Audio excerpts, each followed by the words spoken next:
नांदेडच्या हॉस्पिटलमध्ये मृत्यूचं थैमान हे सुरूच आहे। गेल्या 24 तासात आणखी 14 रुग्णांचा मृत्यू झालाय। दगावलेल्या 14 रुग्णांमध्ये 3 बालकांचा समावेश आहे। 4 दिवसांमध्ये 51 रुग्ण दगावले। नांदेडच्या हॉस्पिटलमध्ये मृत्यूचं थैमान अद्याप सुरूच आहे। गेल्या 24 तासात आणखी 14 रुग्णांचा यामध्ये मृत्यू झाला आहे। यात दगावलेल्या 14 रुग्णांमध्ये 3 बालकांचाही समावेश आहे। 4 दिवसांमध्ये 51 रुग्ण दगावलेले आहेत।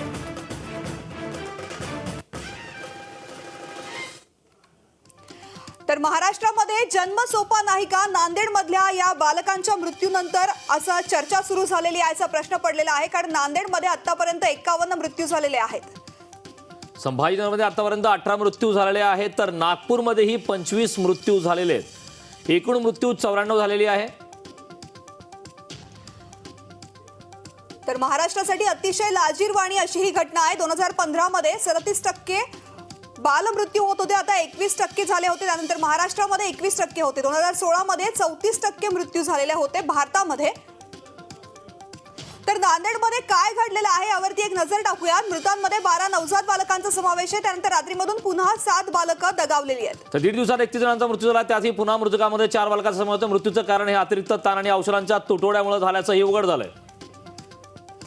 30 सप्टेंबरला रात्री 12 ते 1 ऑक्टोबर रात्री 12 वाजे दरम्यान सुद्धा मृत्यू झाले। मृतांमध्ये 6 मुलं आणि 6 मुली नवजातांचा समावेश आहे, तर 7 महिला आणि 5 पुरुषांचा यामध्ये समावेश आहे। नांदेडच्या शंकरराव चव्हाण वैद्यकीय महाविद्यालयातील ही घटना आणखी 70 रुग्ण यामध्ये गंभीर असल्याची माहिती मिळते। हॉस्पिटलमध्ये बाहेरून औषधं आणावी लागतात, तसंच अत्यावश्यक सेवा सुद्धा मिळत नाही, असा सुद्धा आरोप केला जातोय। नांदेडच्या रुग्णालयात 500 खाटांची व्यवस्था आहे। रुग्णांच्या तुलनेत डॉक्टर नर्सेस स्टाफची कमतरता आहे। 70 नर्सेस या बदली करून गेल्यात। तर महाराष्ट्रामध्ये किती मृत्यू झालेले आहेत 2016 पासून ते आकडेवारी पाहूयात।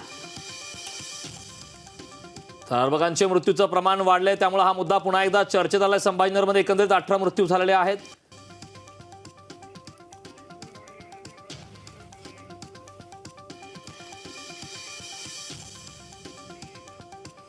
तर नांदेडमध्ये ही सगळी जी घटना घडलेली आहे, बालकांचा मृत्यू होतोय, नागरिकांचा मृत्यू होतोय, सरकारी हॉस्पिटलमध्ये, वैद्यकीय रुग्णालयांमध्ये, त्यावरती चर्चा करण्यासाठी ठाकरे गटाचे किशोर तिवारी सध्या आपल्या सोबत जोडले गेले आहेत। किशोरजी, स्वागत आहे न्यूज स्टेट मध्ये आपलं।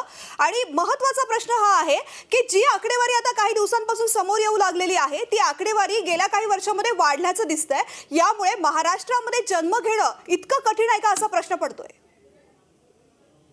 नाही, नवजात अर्भकांच्या मृत्यूचं प्रमाण वाढलंय हे सत्य आहे, परंतु आरोग्य व्यवस्था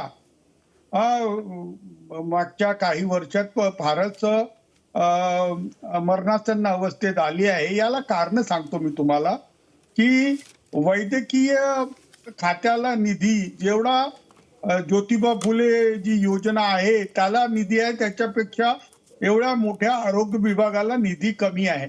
वैद्यकीय शिक्षणाच्या अंतर्गत येणारे जितके वैद्यकीय महाविद्यालय आहे त्या ठिकाणी तर परिस्थिती एकदमच आटोक्याच्या बाहेर आहे। कोरोना काळात इतके इक्विपमेंट लागले, इतकं सगळं झालं, त्याच्यानंतरही नांदेडचे जे सत्य परिस्थिती तुम्ही मला दाखवत आहात त्याच्यामुळे हा चिंतेचा विषय आहे। राजकारणाच्या बिलकुल बाहेरचा विषय आहे की मरणासन्न अवस्थेत लोक आणून तिथे ऍडमिट करतात। हे जर असेल तर नवजात अर्भक कशी काय वारली, आणि सरकारकडून याला धरून कोणतंही उत्तर दिलेलं जात नाहीये। ऍक्च्युअली शासकीय रुग्णालय किंवा प्राथमिक आरोग्य केंद्रापासून जिल्हा रुग्णालयापर्यंत सध्या औषधीचा पुरवठा खंडित झालेला आहे। सफाई कर्मचाऱ्यापासून वैद्यकीय अधिकाऱ्यापर्यंत स्टाफ 50% कमी आहे, आणि कंत्राटी करण्याच्या प्रक्रियेत सगळं काही कंत्राटीकरण झालेलं आहे। अशा परिस्थितीमध्ये सरकारला एक संधी आली आहे, आणि याला पॉझिटिव्हली घेऊन कमीत कमी अकाउंटेबिलिटी होईल, नियंत्रक येईल, असं कधीतरी करायला पाहिजे। आपण जे दाखवत आहात ते दृश्य जे लोक पाहत आहात आणि ज्या प्रकारची तिथे घाण असते, तुम्ही समजून घ्या की या रुग्णालयात जे पेशंट येतात ते पेशंट दलित, आदिवासी व वंचित व गरीब असतात। आणि अशा प्रकारचं पिक्चर मी पूर्ण प्राथमिक आरोग्य केंद्रापासून जिल्हा रुग्णालयात आहे आणि वैद्यकीय महाविद्यालयात सुद्धा हीच परिस्थिती आहे. कारण सरकारने सफाई कर्मचारीच भरलेले नाही. सरकार कंत्राटीकरणाच्या प्रक्रियेत सगळा स्टाफ कंत्राटीकरणावर आहे आणि सरकार जे प्राध्यापक आहेत ती आपली खाजगी दवाखाना लावून ठेवली आहे. अनेक वैद्यकीय अधिकारी हे मुख्यालयाला राहत नाहीत आणि मुख्यालयाला राहत नसल्यामुळे देवाच्या भरोशावर सगळे आरोग्य केंद्र असतात ही वास्तविकता आहे. मात्र आपण हे प्रकरण उचलून धरलं आहे तर हे सगळी जिल्हा रुग्णालय तुम्ही दाखवता तर बुलढाण्यापासून जालना घ्या, वाशिम घ्या, या सगळ्या याच्यात ही जी प्रकरणं आहेत याच्यावर गंभीरपणे चर्चा होऊन तिवारीजी आपल्या सोबत डॉक्टर प्रदीप पाटील सामाजिक कार्यकर्ते देखील जोडले आहेत. डॉक्टर अमोल अन्नदाते बालरोग तज्ञ हे देखील जोडले आहेत. या दोघांचेही न्यूज स्टेट महाराष्ट्रामध्ये खूप खूप स्वागत. मी पहिल्यांदा डॉक्टर प्रदीप पाटील यांच्याकडे जाणार आहे. प्रदीपजी, मृत्यूचा संख्या दिवसेंदिवस वाढत आहे ही खरं तर खूप मोठ्या प्रमाणात चिंताजनक बाब आहेत. याच्या मागचे प्रमुख कारण काय असू शकतात? यामध्ये असं एक कारण सांगण्यात येते की यामध्ये रेफरिंग पेशंटचं प्रमाण हे खूप मोठ्या प्रमाणात वाढलेलं आहे, त्याची संख्या त्यामध्ये खूप मोठ्या प्रमाणात आहे. यावरती आपण काय सांगाल?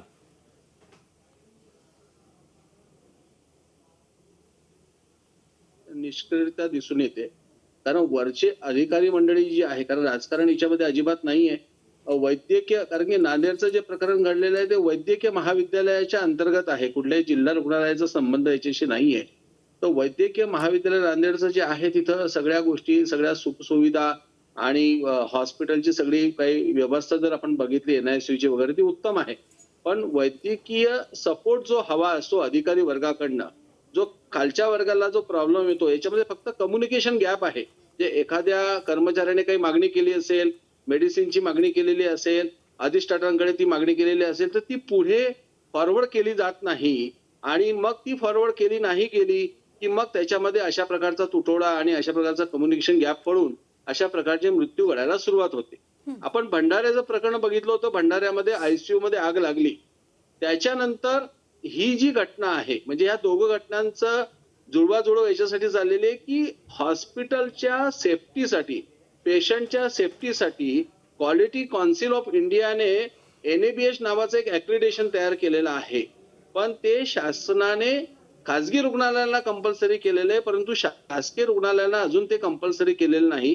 तर मी या आपल्या चॅनलच्या माध्यमातून शासनाला असं सुचवेल की हे ऍक्रिडेशन जर सुरू केलं तर ह्या ऍक्रिडेशन मध्ये 3 गोष्टींची सेफ्टी बघितली गेलेली आहे. एक म्हणजे बायोमेडिकल मशिनरीची सेफ्टी, दुसरी पेशंटची सेफ्टी, तिसरी डॉक्टरची सेफ्टी. या सेफ्टीवरती काम केलं गेलं पाहिजे.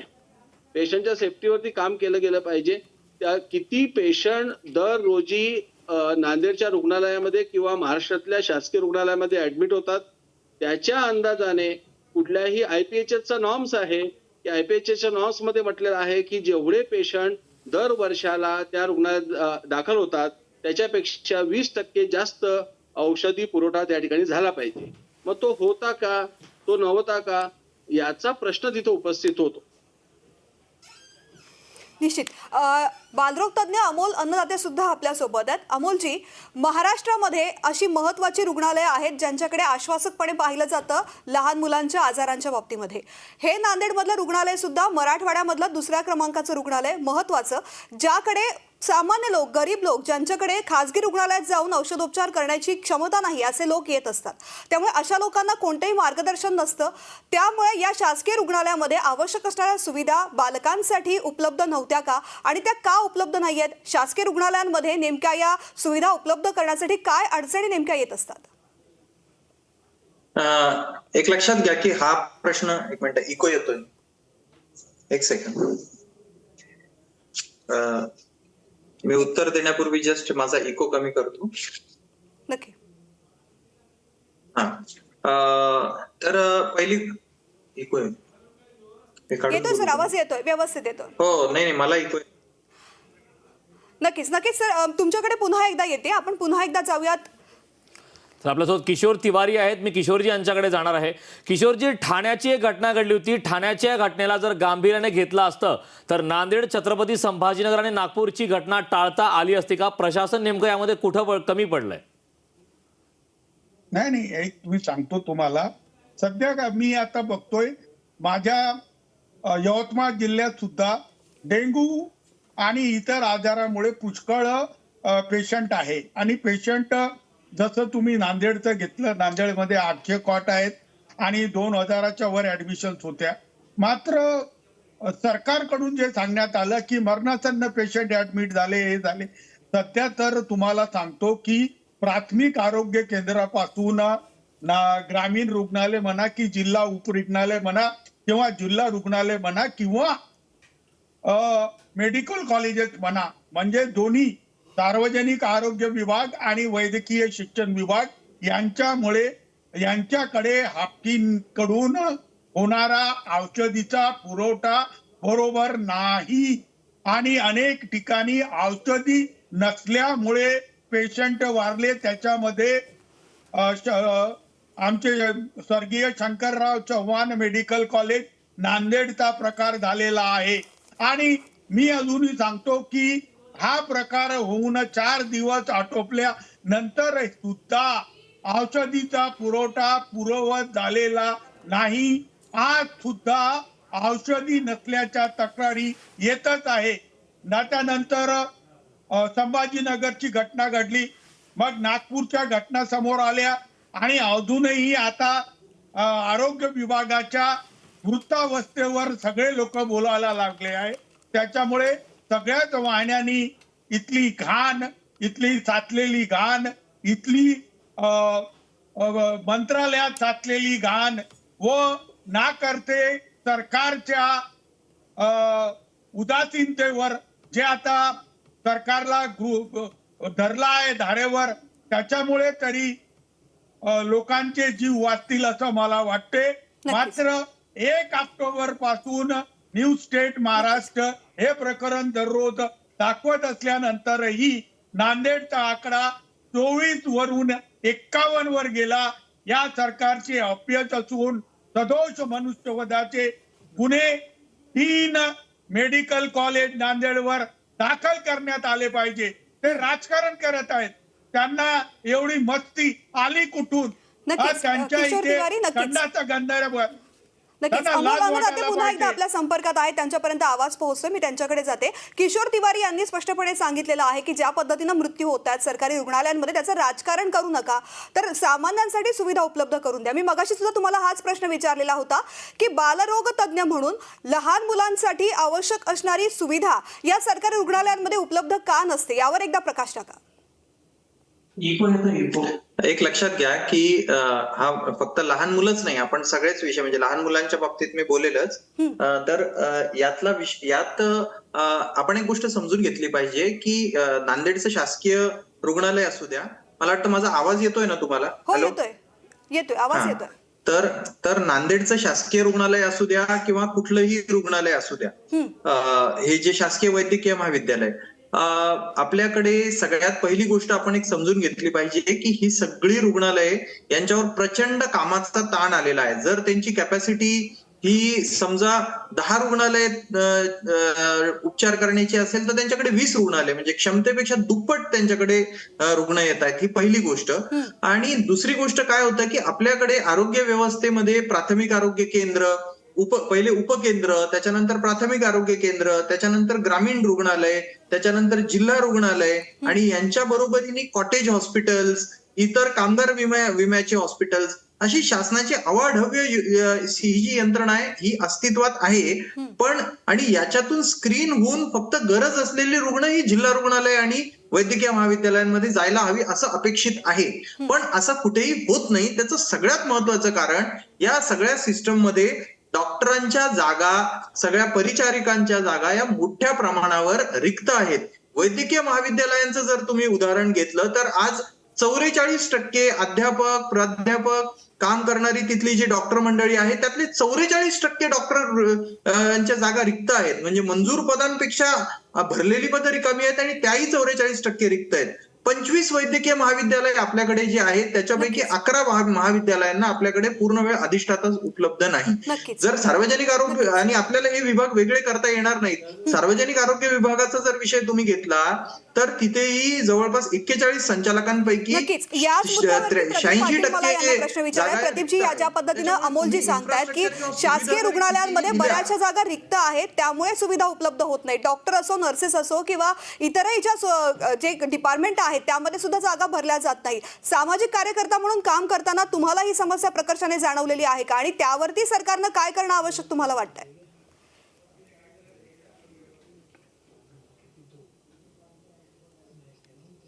हॅलो. प्रदीप पाटील, माझा आवाज येतोय? हो हो हो. बोला. मला एकच सुचवायचं असं वाटतं याच्यामध्ये तुमच्या चॅनलच्या माध्यमातून की एवढी आपण चर्चा करतोय याच्यावरती जर निर्णय सरकारला घ्यायचा असेल तर सरळ तुकाराम मुंडेंना त्यांनी अधिकारी पदावरती ठेवावं. हे तुम्हाला 15 दिवसामध्ये सगळे शासकीय महाविद्यालय आणि त्यांची रुग्णालय अतिशय स्वच्छ, अतिशय व्यवस्थित, सगळ्या औषधांचा पुरवठा झालेली तुम्हाला सापडतील. कारण आपण आरोग्य विभागाचे जेव्हा ते कमिशनर म्हणून आले होते तर आपण 1 महिन्यामध्ये पूर्ण महाराष्ट्राला बघितलं होतं की संपूर्ण महाराष्ट्राची जिल्हा रुग्णालय अत्यंत स्वच्छ, व्यवस्थित, पेशंटची ट्रीटमेंट व्यवस्थित, जे डॉक्टर गैरहजर होते ते जागेवर आले होते, सगळ्या गोष्टी अतिशय उत्तम झाल्या. हे फक्त प्रशासकीय अधिकाऱ्याच्या कारणाने झालेलं होतं. एका चांगल्या ऍडमिनिस्ट्रेशन मॅनेजमेंट आपण ज्याला म्हणतो, प्रशासकीय व्यवस्थापन ज्याला म्हणतो, त्याच्यामुळे हे घडलेलं होतं. तेच पुन्हा वैद्यकीय महाविद्यालयांच्या बाबतीत घडतं आहे. आणि याच्यातून जर खरोखर आपल्याला हे बालमृत्यू वाचवायचे असतील किंवा औषधांचा तुटवडा होऊ द्यायचा नसेल आणि ही सगळी दुरावस्था थांबवायची असेल तर तुकाराम मुंडेंना पुन्हा तुम्ही वैद्यकीय शिक्षणाच्या ज्या प्रिन्सिपल सेक्रेटरी पदावरती आणावं, जेणेकरून हा प्रश्न तुम्हाला महिन्याभरामध्ये मार्गी लागलेला दिसेल, असं मी सुचवतो याच्यात.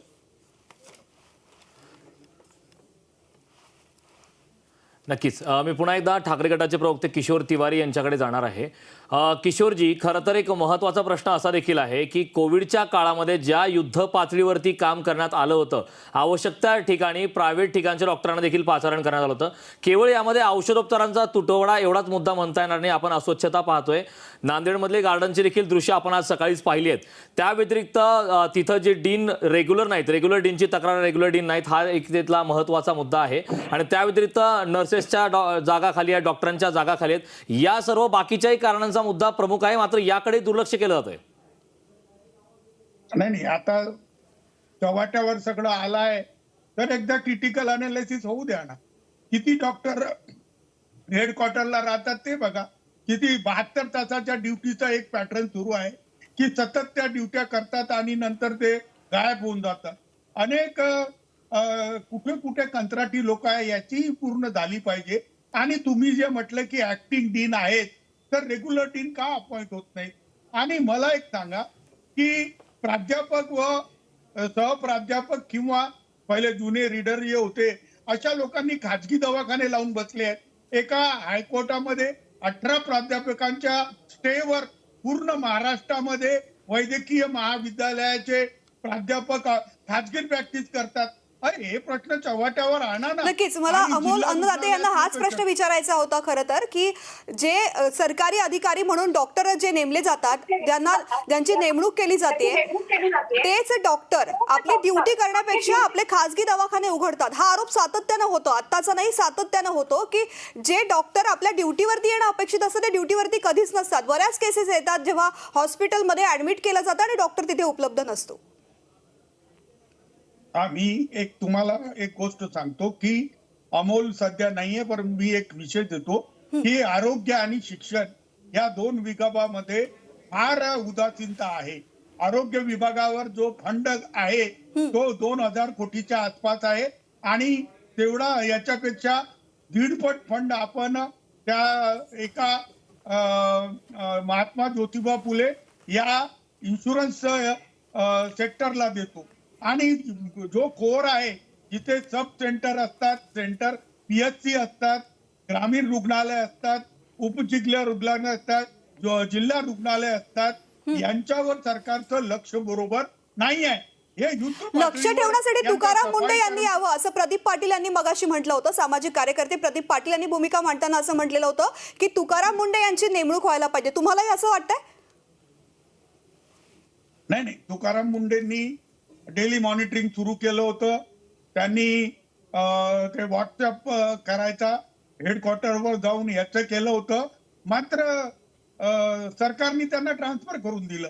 म्हणजे मला एक म्हणायचं आहे प्रदीप पाटील की एक प्रामाणिक अधिकारी आला तर परिस्थिती बदलते. आज तर वैद्यकीय शिक्षण आणि सार्वजनिक आरोग्यावर 2 मंत्री, 2 प्रिन्सिपल सेक्रेटरी आहेत आणि जिल्हाधिकारी सगळे मॉनिटर करतात. मात्र बिघडलं काय आहे? काय हे सगळे प्रशासकीय अधिकारी व मंत्री नालायक आहेत तुम्हाला बोलायचं आहे? मला असं म्हणायचं आहे की वंचितासाठी, दलितांसाठी, आदिवासींसाठी व गरिबांसाठी या लोकांकडे काहीही संवेदनशीलता नाही आहे. कोट्यावधी रुपये खर्च करून सरकार आपली दारेदारी हा कार्यक्रम होऊ शकतो. मात्र औषधीचा पुरवठा युद्ध स्तरावर का होत नाहीये हे मला विचारायचं आहे. मी दररोज मरणाऱ्या एकेका रुग्णाच्या या नातेवाईकांची बोलून तुमच्याशी बोलत आहो की त्या ठिकाणी जीवनावश्यक औषधी त्यांना बाहेरून आणण्यासाठी सांगण्यात आल्या. अनेक मेडिकलचे डॉक्टर्स मला सांगतात की औषधीसाठी काहीतरी करा, औषधीसाठी काहीतरी करा. नियुक्तीचे अधिकार मी सरकारमध्ये असताना आम्ही जिल्हाधिकाऱ्यांना दिले होते. मात्र आरोग्य विभागाच्या भ्रष्ट यंत्रणेने ते अधिकार पुन्हा आपल्यापाशी ठेवले आणि आता नियुक्त्याच होत नाहीये. प्रत्येक ठिकाणी ट्रान्सफर पासून नियुक्तीमध्ये भ्रष्टाचार असल्यामुळे व राजकीय नेत्यांचा हस्तक्षेप असल्यामुळे ही परिस्थिती अमोल आलेली अन्नदाते आहे. पुन्हा एकदा आता आपल्या मला सोबत जोडले गेलेले आहेत. अमोलजी, आता ज्या पद्धतीने हा मुद्दा उपस्थित होतो या चर्चेमध्ये, एकतर भ्रष्टाचार, उदासीनता आणि जे राजकारण सुरू असतं, राजकारणाच्या दबावाखाली सुद्धा बऱ्याचशा नियुक्त्या आणि नेमणुका होताना हस्तक्षेप केला जातो. या सगळ्या ज्या घटना घडतात आरोग्य यंत्रणेसंदर्भात, या संदर्भामध्ये मी आणखीन एक प्रश्न मगाशी तुम्हाला घेतला होता की जे आरोग्य तज्ज्ञ आहेत, ज्या पद्धतीने डॉक्टरांची नेमणूक केली जाते सरकारी हॉस्पिटलमध्ये, ते डॉक्टर आपल्या ड्युटीवरती नसतात. ही गोष्ट प्रकर्षानं या आधी सुद्धा बऱ्याच जेव्हा घटना घडलेल्या होत्या तेव्हा सुद्धा समोर आलेली होती की डॉक्टर आपल्या ड्युटीवर नसतात, उलट खासगी दवाखाने उघडतात आणि तिथून पैसे मिळवण्याचा प्रयत्न करतात. माझा आवाज येतोय का? हो, येतोय. एक गोष्ट समजून घ्या. मी माझे इयरफोन्स काढून बोलतो कारण इकोचा प्रॉब्लेम सतत येतोय. तर जर डॉक्टर असे त्याच्यावर थांबत नसतील, जागेवर त्यांच्या थांबत नसतील, तर ही गोष्ट अत्यंत चूक आहे. पण मला असं वाटतं की याच्यावरती पहिली गोष्ट आपण एक समजून घेतली पाहिजे की तुम्ही एक अभ्यास करा की जे काही डॉक्टर शासकीय सेवेमध्ये काम करतात, मी याच्यामध्ये डॉक्टरांची बाजू घेत नाहीये. मी परत एकदा सांगतो की जर डॉक्टर शासकीय सेवेत असतील आणि ते थांबत नसतील तर ते चूक आहे. पण डॉक्टरांचे पगार हे अत्यंत तुटपुंजे आहेत. ते बऱ्याचदा उशिराने मिळतात. 2-2, 3-3 महिने डॉक्टरांचे पगार होत नाहीत. असं कित्येक वेळा झालेलं आहे. मला सांगा की जर खासगी क्षेत्रामधले डॉक्टर आहेत त्यांच्यापेक्षा 50% पगार, त्यांच्या मिळकती एवढी 50% पगार जर शासकीय सेवेमध्ये मिळत नसेल तर कुठला डॉक्टर हा शासकीय सेवेत कसा रमेल? आणि ही आपली व्यावहारिक आता अपेक्षा आपण ठेवून चालणार नाही की तरुण डॉक्टरांची पिढी आहे, त्यांनी तारुण्याची 17, 18, 20 वर्ष घालवायची आणि त्यांनी शासकीय सेवेसाठी तुटपुंजा पगारावरती स्वतःचं बलिदान देऊन काम करायचं. आता हे व्यवहार ठरणार नाही. किशोर तिवारी, याच्यात अमोल असं का होतं? अन्नदाते आणि यांनी हा जो मुद्दा उपस्थित केलेला आहे की डॉक्टरांना तुटपुंजा पगार मिळतो आणि शिक्षणासाठी खर्च मोठ्या प्रमाणामध्ये होतो आणि त्यामध्ये त्यांनी आपलं करिअर कसं काय घडवावं, हा मुद्दा तुम्हाला पटतोय की तुटपुंजा पगार आहे म्हणून त्यांनी खासगी दवाखाने उघडावेत आणि शासकीय सेवेमध्ये जे आपली नोकरी आहे ती करण्यापेक्षा त्याकडे लक्ष जास्त द्यावं? नाही, आता त्या सुधारणा कराव्यात. अमोल अन्नदाते हे बोलत आहे, परंतु कंत्राटीकरण 11 महिन्याच्या ऑर्डर, त्याच्यामध्ये भ्रष्टाचार, DHO लोक, डेप्युटी डायरेक्टर लोक हे करतात. औषधीचा पुरवठा होत नाही. आणि अमोलला मला सांगायचं आहे की सुधारणा करायला पाहिजे ना. कंत्राटी म्हणतात तुम्ही 25-25 वर्ष 11 महिन्याच्या ऑर्डरवर राहिलेले लोक मी बघितले.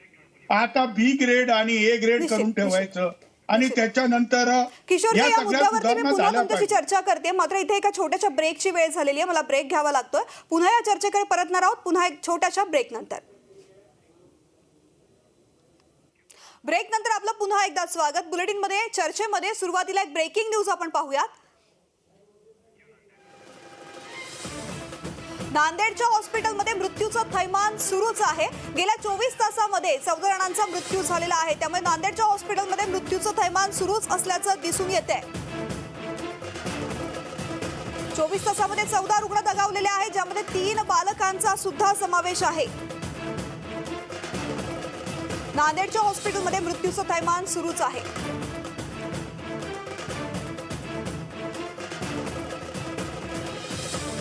आणि नांदेडमधल्या या घटनेवरती चर्चा करण्यासाठी आपल्यासोबत आहेत ठाकरे गटाचे किशोर तिवारी, त्यासोबतच सामाजिक कार्यकर्ते डॉक्टर प्रदीप पाटील आणि बालरोग तज्ञ अमोल अन्नदाते.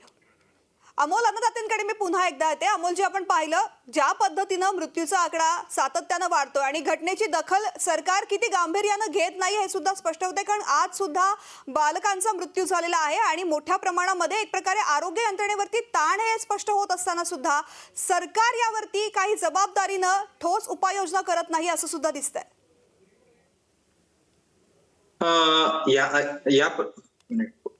या प्रश्नावरती सरकार मुळीच गंभीर नाहीये, कारण गेल्या 24 तासात ते 48 तासात कुठली एक ठोस ऍक्शन किंवा पद भरण्यासाठीची जी प्रक्रिया आहे ही कुठेही आपल्याला दिसत नाहीये. किंवा नांदेडमध्येही नंतरही म्हणजे 24 तासात 24 मृत्यू झाल्यानंतरही तिथे एक अतिरिक्त कुमक मागवणे किंवा सरकारची एखादी टीम येणे, मला माहित नाही, पण मला वाटतं वैद्यकीय शिक्षण मंत्री किंवा आरोग्य मंत्री किंवा त्या जिल्ह्याचे पालकमंत्री असू द्या किंवा मुख्यमंत्री असू द्या, यांनी तातडीने त्या ठिकाणी भेट देऊन तिथे भेट देणं न देणं हे ऑफिशियल गोष्टी असू द्या, पण त्याच्यावर ज्या रिकाम्या जागा आहेत, नांदेडचं जरी तुम्ही डेटा बघितला तर तिथे अनेक डॉक्टरांची पदं आज रिकामी आहेत, इन्फ्रास्ट्रक्चर कमी आहे. तुम्हाला आश्चर्य वाटेल की नांदेड शासकीय वैद्यकीय महाविद्यालयाबद्दल आपण बोलतोय, पण नांदेडचं जे सार्वजनिक तिथलं जे जिल्हा रुग्णालय आहे त्याची परिस्थिती अत्यंत गंभीर आहे. तर मला परत एकदा मी सांगतो की हा प्रश्न फक्त नांदेड, परभणी, संभाजीनगर एवढ्या पुरता मर्यादित नाहीये. इथे तुम्हाला पूर्ण आतापर्यंत गेल्या कित्येक म्हणजे जेव्हापासून आपण संयुक्त महाराष्ट्र झाला तेव्हापासून या राज्याच्या आरोग्य यंत्रणेत कुठेही ऑडिट झालेलं नाहीये. नांदेड या मेडिकल कॉलेजच्या प्रिव्हेंटिव्ह अँड सोशल मेडिसिन विभागातर्फे 6 महिन्यातर्फे याच रुग्णालयात एक सर्व्हे झाला होता, जो एका जर्नलमध्ये पब्लिश झाला. त्या सर्व्हेमध्ये असं दिसून आलं होतं की ऍव्हरेज जेव्हा या शंकरराव चव्हाण वैद्यकीय महाविद्यालयाच्या रुग्णालयामध्ये एखादा रुग्ण येतो तेव्हा त्याला डॉक्टरची भेट होण्यासाठी 1.25 तासाचा अवधी लागतो. म्हणजे 75 मिनिटाचा अवधी त्या डॉक्टरची भेट होण्यासाठी त्याला लागतो. मला वाटतं की जर इतका वेळ जर प्रत्येक रुग्णाला लागत असेल तर तिथे डॉक्टरांची अजून गरज आहे स्पष्ट असतानाही इतक्या मोठ्या प्रमाणावर या जागा रिक्त आहेत. ते मागे आता आरोग्य विभागाने पण परीक्षा घेतली पण त्याच्यात पेपर फुटला, भ्रष्टाचार झाला, अनेक गोष्टी आहेत. म्हणजे एकतर कमी निधी, रिक्त जागा आणि त्याच्यामध्ये भ्रष्टाचार, अशा तिहेरी संकटामध्ये मला वाटतं हे सार्वजनिक आरोग्य विभाग आणि वैद्यकीय शिक्षण विभाग या राज्याचा अडकलेला आहे. निश्चित. प्रदीप पाटील, ह्याच मुद्द्यावरती तुम्हाला सुद्धा प्रश्न विचारायचा आहे. ज्या पद्धतीनं अमोलजी यांनी मुद्दे उपस्थित केलेले आहेत की पद रिकामी आहेत मात्र पदभरती होत नाही. का होत नाही? कारण राजकीय अनास्था आहे का, की यंत्रणा कमी पडते का? नेमकं काय कारण असू शकतं याचं? आरोग्य संस्थेची जी विभागणी महाराष्ट्र गव्हर्नमेंटमध्ये ती 2 भागामध्ये विभागलेली आहे. एक जिल्हा रुग्णालय जे महाराष्ट्र राज्याच्या आरोग्य सेवे विभागामध्ये आहे आणि एक जो भाग आहे तो वैद्यकीय शिक्षण विभागामध्ये आहे. आता आपण नांदेडवरती जेव्हा बोलतोय तर ते वैद्यकीय शिक्षण व्यवस्थेतलं रुग्णालय आहे. ते त्या ठिकाणी कुठलाही जिल्हा सामान्य रुग्णालय म्हणून ते नाहीये, तर ते प्रशिक्षण केंद्र आहे. म्हणजे त्या ठिकाणी नियुक्त झालेला डॉक्टर हा प्राध्यापक असतो. तो प्राध्यापक असलेला डॉक्टर सकाळी शिक्षण देण्यासाठी जातो आणि दुपारच्या वेळेस तो त्या ठिकाणी उपचार करण्यासाठी येतो. आता ह्या संस्थेमध्ये ज्या वेळेस गिल सर होते, मला आजही आठवतं, साधारणतः 97-98 पासूनचा मी प्रकार बघितलेला आहे की जी लोक प्राध्यापकसाठी त्या ठिकाणी जातात, शिक्षण संस्थेमध्ये जातात, ती लोक जास्त काळ तिथे राहत नाही, मोठ्या प्रमाणामध्ये VRS घेतात. ओके, आणि नवीन प्राध्यापक मंडळी आपल्याला मिळत नाहीये. ही सद्यस्थिती आहे. खरं म्हणजे शासनाला जर असं वाटत असेल की ही यंत्रणा दुरुस्त व्हावी, तर वैद्यकीय शिक्षण संस्थेचा भाग जो आहे तो वेगळा करून जिल्हा सामान्य रुग्णालय वेगळं करण्यात यावं. म्हणजे ही जी रुग्णालयाची स्थिती डॉक्टर अमोल म्हटले किंवा डॉक्टरांची भरती होत नाही, नर्सिंगची भरती होत नाही, तर हा प्रश्न सुटायला सुरुवात होईल. बरोबर. कारण आता काय होतं की वैद्यकीय शिक्षण संस्थेला प्राध्यापक हवे आहेत. कारण ते प्राध्यापक विद्यार्थ्यांना शिकवण्यासाठी त्या ठिकाणी रुग्ण आल्यानंतर त्याच्यावर उपचार करतात बरोबर. आणि विद्यार्थ्यांना शिकवतात. बरोबर. त्या ठिकाणी MD-MHच्या ज्या सीट्स असतात, ज्या PGच्या सीट आहेत, त्यांचे जे मुलं MBBS झालेले आहेत ते त्या ठिकाणी रेसिडेन्स डॉक्टर म्हणून काम करतात. म्हणजे शेवटी ती प्रयोगशाळा आहे बरोबर. आणि त्या प्रयोगशाळेमध्ये आपण किती अपेक्षा करणार असा प्रश्न त्याच्यामध्ये आहे. निश्चित. किशोर तिवारी यांच्याकडे सुद्धा याच मुद्द्यावर जाते. ज्या पद्धतीनं प्रदीप पाटील यांनी म्हटलेलं आहे की ट्रेन डॉक्टर तिथे नसतात, तर तिथे शिकाऊ विद्यार्थी असतात ज्यांना प्रॅक्टिससाठी खरं तर या रुग्णांवरती उपचार करण्याची संधी मिळते. हीच परिस्थिती शासकीय रुग्णालयात आहे आणि वैद्यकीय कॉलेजेसमध्ये सुद्धा आहे, जिथे प्राध्यापकांची नेमणूक होते, मात्र त्यांना सुद्धा लेक्चर घेऊन उपचार करणं सहजपणे सोपं होत नाही, उपलब्धी होत नाही. अशा वेळेस सरकारनं काय करणं आवश्यक आहे? नाही, हे बघा, मेडिकल आणि रिसर्चचे इन्स्टिट्यूट असतात, त्या जगामध्ये अशीच व्यवस्था आहे. बरोबर. त्या ठिकाणी प्राध्यापक जे असतात त्यांना युनिट दिलेलं असते, त्या युनिटचे शिकाऊ डॉक्टरांना ते शिकवत असतात आणि हे जो कोर्स आहे हा कोर्स विशेष उपचारासाठीच केलेला असतो. आणि मेडिकल कॉलेजमध्ये जे उपचार केले जातात, जे पेशंट आले असतात ते पेशंट असाध्य रोगांपासून किंवा ऍडव्हान्स याच्यावर असतात, हे समजून घ्या.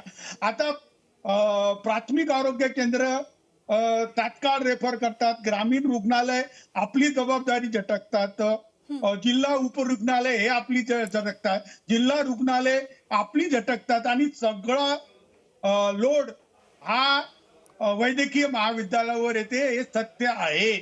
मात्र वैद्यकीय महाविद्यालयाचं मॅनेजमेंट आणि त्याचं व्यवस्थापन याचे काही प्रश्न आहेत. आता मला एक सांगा, नांदेडमध्ये काही प्राध्यापकांचे त्यांचेच 5 स्टार हॉस्पिटल्स आहेत, त्या हॉस्पिटलमध्ये व्यवस्था बघा. 10% कर्मचारी असताना ते फार अप टू डेट आहेत, पण नांदेडमध्ये ते ज्या युनिटमध्ये येतात त्या ठिकाणी एवढी घाण आहे, त्या ठिकाणी 5 पटीने जास्त स्टाफ असूनही काम होत नाही. मला एक सांगा की वैद्यकीय सेवा देत असताना शासकीय सेवेत असणारे लोक एक बरोबर सेवा देत नाहीत व काही मुद्दे असे आहेत त्याच्यावर स्पष्टपणे चर्चा झाली पाहिजे. एक तर जबाबदारी फिक्स करा.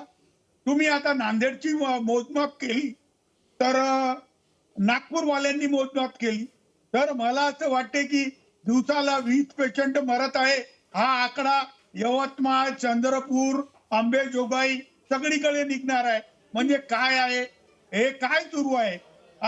महाराष्ट्राच्या आरोग्य सेवेमध्ये इतकी वाईट परिस्थिती आजच आली नाही, परंतु ही चव्हाट्यावर आज आलेली आहे.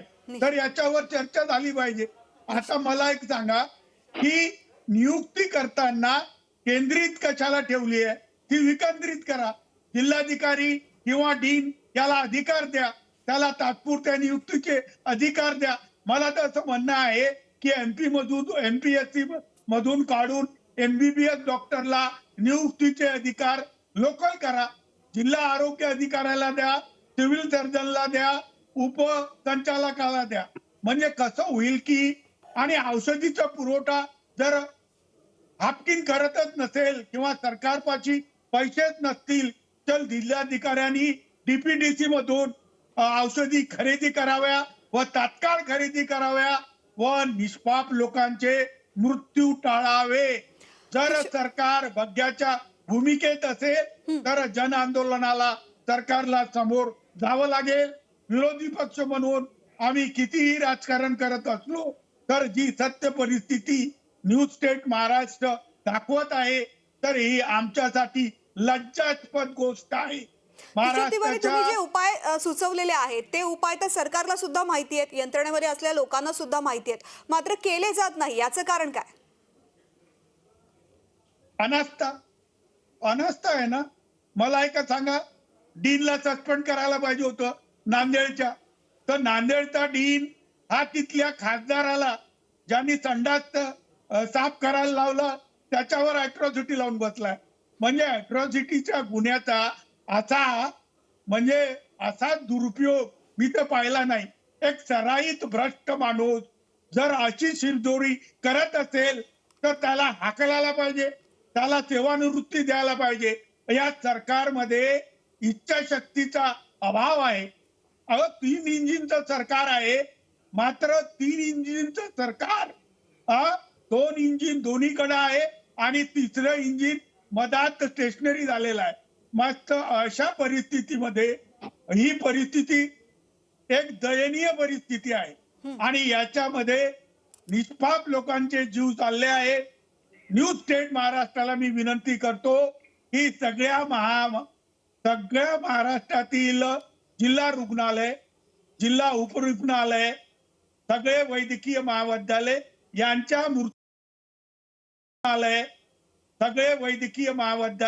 यांच्या मूर्तीला तर मला असे वाटेल की मेडिकल कॉलेज व सरकारी आरोग्य विभागातील रुग्णालयात केवळ नरकाच्या अवस्थेत आले आहे. यमलोकाची तिथे ब्रांचेस ओपन करण्यात आले आहे. आणि अमोलजी, किशोर तिवारी जो मुद्दा उपस्थित करतायत की सरकारी रुग्णालय मरणासन्न अवस्थेमध्ये आलेले आहेत, या मुद्द्याशी तुम्ही सहमत आहात का? आणि तुम्ही मगाशी जो मुद्दा उपस्थित केलेला होता की डॉक्टरांना परवडत नाही सरकारी यंत्रणेमध्ये काम करून त्या पगारावरती आपला उदरनिर्वाह करणं, मात्र किशोर तिवारी असं म्हणतायत की खासगी रुग्णालयांमध्ये तेवढ्याच लोकांमध्ये, तेवढ्याच यंत्रणेमध्ये चांगल्या पद्धतीने सुविधा उपलब्ध होत असतात, मग त्या सरकारी यंत्रणेत का होत नाहीत? ऐकू येत नाही, पहिल्यांदाच मला नीट बोलता येईल. आणि मी शो मध्ये आत्ताच तर मी थोडेसे माझे मुद्दे नीट मांडतो. पहिली गोष्ट तर मला माझ्या या मुद्द्याकडे यायच्या आधी आता जे आपले सामाजिक कार्यकर्ते मला वाटतं प्रदीप पाटील खूप चांगले मुद्दे सांगतायत, पण मला एक त्यांचा मुद्द्याबद्दल मला एक सांगायचं आहे की वैद्यकीय महाविद्यालयांमध्ये फक्त शिकवण्याचं काम अपेक्षित नसतं आणि तिथे प्रयोगशाळा म्हणून काम होतं असं मुळीच अपेक्षित नाहीये. तिथे MD MS च्या विद्यार्थ्यांसोबत वरती एक खूप मोठी फळी कार्यरत असते आणि त्याच्यामुळे उलट विचारायचा होता की खरंच विद्यार्थी जरी प्रयोगशाळा म्हणून काम करत असले तरी त्यांच्यावरती देखरेख करणारे, त्यांना शिकवणारे तज्ञ असतात ना. हो, नाही, ऐका, हे बघा, मी स्वतः एक मेडिकल कॉलेज चालवतोय, मी 4 वैद्यकीय शिक्षणाशी निगडीत मी कॉलेजेस चालवतोय आणि स्वतः मी माझ्या रुग्णालयामध्ये MBBS नंतरचे कोर्सेस गेली 10-12 वर्ष चालवतोय पोस्ट ग्रॅज्युएशनची. तर पोस्ट ग्रॅज्युएशन करत असताना त्यांच्यावरती प्रोफेसर्स, लेक्चरर्स, रीडर्स अशी देखरेख करणारी एक खूप मोठी यंत्रणा काम करत असते आणि म्हणून कॉम्प्लिकेटेड केसेस ज्या असतात, ज्या गुंतागुंतीच्या केसेस असतात, मी स्वतः KEMचा विद्यार्थी आहे, म्हणजे MBBS आणि MD, त्याच्यामुळे या वैद्यकीय महाविद्यालयांमध्ये आवर्जून कॉम्प्लिकेटेड केसेस पाठवले जातात कारण तिथे जास्त मंथन करून विचारपूर्वक काम केलं जातं. म्हणून आपण याच्याकडे कुठेही प्रयोगशाळा म्हणून बघता कामा नये, कारण तिथे MD MS चे डॉक्टर हे फक्त खालच्या पातळीवर काम करत असतात सगळे. हे आपण पहिला मुद्दा. आता दुसऱ्या गोष्टीकडे मी येतो की तुम्ही एक गोष्ट समजून घ्या. आज जसं तुम्ही न्यूज चॅनल्स एखाद्या पुढाऱ्याबरोबर एक दिवस, मंत्र्यांसोबत एक दिवस असं इलेक्शनच्या काळामध्ये जे काम करता ना, जे अशा प्रकारचे शो करतात, तसं मला असं वाटतं की एका मेडिकल ऑफिसर, ग्रामीण भागातल्या मेडिकल ऑफिसर सोबतचा एक दिवस असं तुम्ही आवर्जून एक कार्यक्रम न्यूज स्टेटच्या माध्यमातून करा. एक लक्षात घ्या की ज्या तुम्ही PHC किंवा सब डिस्ट्रिक्ट हॉस्पिटल मध्ये या जो मेडिकल ऑफिसर असतो, एक तो त्याला पगार किती असतो हे तुम्हाला माहिती आहे का? 50 आणि 60 हजार रुपये. अहो, जिल्हा परिषद शिक्षकाला साध्या 4 तास शिकवण्यासाठी आज 75,000 आणि 1 लाख रुपये पगार आहे. तिथे 60-70 हजारावर हा डॉक्टर जेव्हा काम करत असतो तेव्हा त्याला दिवसभर, मला सांगा तुम्ही कुठलं एक मला रुग्णालय सांगा, ग्रामीण रुग्णालय किंवा सब डिस्ट्रिक्ट हॉस्पिटल जिथे महिलांची राहण्याची सोय आहे आणि महिलांना, डॉक्टर महिलांची राहण्याची सोय आणि त्यांच्यासाठी चांगले स्वच्छ शौचालय आहे असं एक रुग्णालय तुम्ही मला दाखवा. तर या सगळ्या डॉक्टरांना तिथे प्रचंड राजकीय दबावाला आणि मी म्हणेल की राजकीय दहशतवादाचा तिथे सामना करावा लागतो. मला एक गोष्ट सांगा, तुम्ही आता तुम्ही परवाही बघितलं की नांदेडच्या शासकीय वैद्यकीय महाविद्यालयामध्ये त्यात तुम्हाला त्या डीन कडून शौचालय स्वच्छ करून अशी कुठलीही यंत्रणा 2 दिवसात सुधारली आणि कुठलेही रुग्ण मरण्याचे थांबले? मला सांगा, 25 वर्ष 20 वर्ष एखादा महाराष्ट्रात पहिला आलेला विद्यार्थी आहे, त्याच्या सोबतची मुलं सिलिकॉन व्हॅलीमध्ये लाखोंनी कोटींनी पगार हे करतायत. तुम्हाला माहिती की कोकणामध्ये आज कुठलेही मेडिकल ऑफिसर हे पोस्टिंग घ्यायला तयार नाही, कारण कित्येक लोकांना तिथे मारहाण, तुम्ही मेडिकल ऑफिसर्सवर मारहाणीचे किती प्रकार झालेले आहेत हे तुम्ही काढा. तिथे नुसता गोंधळ आणि राजकीय दहशतवाद माजलेला असतो कोणी. आणि मीटिंग्स इथे तुम्हाला सांगतो, सार्वजनिक आरोग्य विभागामध्ये उपचाराआधी जर मिनिस्टर आले असतील तर त्यांच्या मागे तुम्हाला 3 दिवस धावावं लागतं. मिटिंग्सवर मिटिंग्स. या मिटिंग्स मधून नेमकं निष्पन्न काय होतं हे कोणालाही माहित नाहीये. म्हणून मी परत एकदा सांगतो की एमबीबीएस झालेल्या मुलांनी तुमच्या दबावाखाली तुमच्या शिव्या खायच्या मेडिकल ऑफिसर डॉक्टर म्हणून आणि तुटपुंजा पगारावर 60-70 हजारावर त्यांच्या आयुष्याची राखरांगोळी या तुमच्या पूर्ण अनऑर्गनाइज सिस्टम सारखी करायची, असं आता येणारी पिढी करणार नाही. मागच्या पिढीने केलं असेल याला उत्तर. 17,000 पदं का रिक्त राहतात? अमेरिका, USA, न्यूझीलंड, UK या चार देशांच्या ग्रामीण भागातल्या आरोग्य यंत्रणा या भारतातल्या डॉक्टरांनी एका करंगळीवर तोलून धरलेल्या आहेत. का हो देश सोडून त्यांना तिकडे जायला हौस आहे? इथे आपले आई वडील सोडून का जात असतील ते इथे? का आपल्याकडे सरकारी डॉक्टर येत नाहीत? 17,000 जागा आपल्या का रिक्त राहतात? याच्यावर कधी आपण संशोधन केलंय का? हे मला या शासकीय यंत्रणेला आवर्जून विचारावं वाटतं. निश्चित. किशोर तिवारी, खरंच हा महत्त्वाचा मुद्दा आहे. 17,000 जागा रिक्त आहेत, एवढी पदं रिक्त आहेत आणि त्यातही राजकीय हस्तक्षेप होत असतो. यामुळे दबावामध्ये सगळी यंत्रणा काम करत असते आणि अशा वेळेस मग असे मृत्यू होणं, याला जबाबदार केवळ एका व्यक्तीला धरणं सुद्धा मग चुकीचं ठरतं. नाही, जे काही झालं नांदेडला ते अशोभनीय आहे. मात्र युनिट इन्चार्ज किंवा प्राध्यापक किंवा प्रशासकीय जबाबदारी ही डीनवर असते ना. आणि घाण आहे, एवढी घाण आहे. आणि बोला तिवारीजी मला ऐका मला एकच मुद्दा मांडायचा आहे फक्त, की त्या तुम्हाला माहितीये का नांदेड रुग्णालयामध्ये स्वीपर्सच्या पोस्ट 50% रिकाम्या आहेत. ह्या 50% रिकाम्या पोस्ट या भरण्याची जबाबदारी डीनवर नसते. अहो, डीनला मिनिस्टर समोर बसण्याची पण सोय नसते. माहितीये का तुम्हाला? कोणी काही, डीन हा अत्यंत प्यादा छोटा एक भाग असतो त्या सिस्टमचा, त्याचा काहीही संबंध नसतो त्याच्याशी. फक्त वरून आलेला आदेश ऐकायचं, होय सरकार म्हणायचं आणि उभं राहायचं, एवढीच या पूर्ण सिस्टम मध्ये एका डॉक्टरला, डीनला हे आहे. मी स्वतः सगळ्या सिस्टमचे जवळून बघितलेला म्हणून अत्यंत जबाबदारीने सांगतो. तुम्ही मिनिस्टरच्या बंगल्यांवर जा, किशोर तिवारीजी, मिनिस्टरच्या बंगल्यांवर जा आणि तिथे डीनला आणि या सगळ्या प्राध्यापकांना कशा प्रकारची तुम्ही ट्रीटमेंट मिळते हे बघा. आणि त्याच्यानंतर तुम्ही आत्मसन्मान विकून, घाण ठेवून या डॉक्टरने आयुष्याची राखरांगोळी करून घ्यावी अशी अपेक्षा ठेवणं हे अत्यंत अव्यवहार वाटतं. किशोर तिवारीजी. नाही, मी आता बोलतो. अमोल, मी 10 वर्ष सरकारमध्ये मंत्री दर्जावर काम केलं आणि आरोग्य विभागामध्ये सुधारणा व्हाव्या म्हणून खूप प्रयत्न केला. जिल्हाधिकारी. आणि मी अमोल तुम्हाला बोलतो की पगार कमी असणे, कंत्राटी ठेवणे व डीनचे अधिकार विड्रॉ करण्यात आले. डायरेक्टर मेडिकल एज्युकेशन कडेही अधिकार कमी ठेवले आणि मंत्र्याचा हस्तक्षेप असणे, खरेदीमध्ये जिल्हाधिकाऱ्यांनी मिळून आणि पालकमंत्र्यांनी मिळून पैसे खाणे, या सगळ्याच्या बाहेर जाऊन आपल्याला सगळ्या सुधारणा इम्प्लिमेंट होतील. कंत्राटी कर्मचारी म्हणा किंवा डॉक्टर म्हणा, याच्या नियुक्तीचे अधिकार डीनला का नाहीत? डीनला औषधीच्या खरेदीचे अधिकार का नाही? मला एक सांगा की तुमचं एक म्हणणं जे होतं की प्रायव्हेट हॉस्पिटलमध्ये डॉक्टरांना पगार जास्त असतो, तर माझा अनुभव 10 वर्षात सरकारचा व आरोग्य क्षेत्रात 40 वर्षाचा सांगतो की प्रायव्हेट मध्ये डॉक्टरांचे शोषण होते आणि सरकारी मध्ये शोषण होते. मात्र ते जेव्हा स्वतःचा दवाखाना टाकतात तेव्हा साळं अप टू डेट का होते हे मला समजत नाही. मला असं म्हणायचं आहे की आपण सेवेसाठी आलो आहे आणि धंदा करून बसलो आहे. मात्र असं वाटते की सरकारच्या लोकांनी कोरोना काळात एवढी खरेदी केली, त्याच्यानंतरही आज टीव्ही चॅनलवर मी बघतोय की आपण त्यांना भेट देऊ शकलो नाही. आपण त्यांना बरोबर साफसफाईसाठी इक्विपमेंट देऊ शकलो नाही. आपण व्हेंटिलेटर देऊ शकलो नाही. नांदेडमध्ये खरेदी झाली की 100% भ्रष्टाचार झाला, याच्यावर तर अमोल बोलावं लागेल ना. अरे बरोबर आहे, बोलावंच लागेल. ते आहे. अरे डॉक्टर वाकोळे हे उपसंचालक होते, यांच्याकडे खूप अधिकार होते, यांचं वर्क खूप चालते, मात्र कमतक आपल्या हाताखाली काम करणाऱ्या क्लास 3 क्लास 4 कडून एवढं प्रकरण जेव्हा वाढलं आहे तेव्हा तरी साफसफाई करून घ्यायला होती.